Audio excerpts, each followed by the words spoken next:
मैं बहुत ही अदब एहतराम के साथ काबिल सद इफ्तिखार शख्सियत मोहतरमा सीता साहू साहिबा मेयर पटना से इल्तमास करता हूँ आप तशरीफ़ लाएँ मोहतरमा और अपने ख्यालात से हाज़रीन को नवाजें।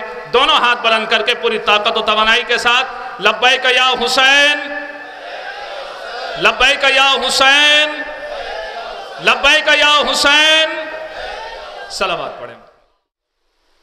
पहले तो मैं श्री हुसैन जी के शहादत को तहे दिल से नमन करती हूँ।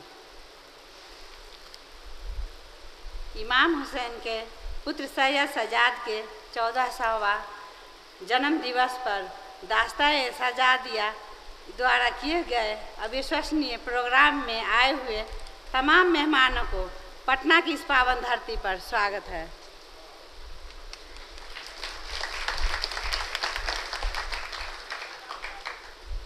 आप तमाम लोग सोचते हैं, जानते हैं, आतंक के विरुद्ध हम सभी धर्म के लोग विरोधी हैं।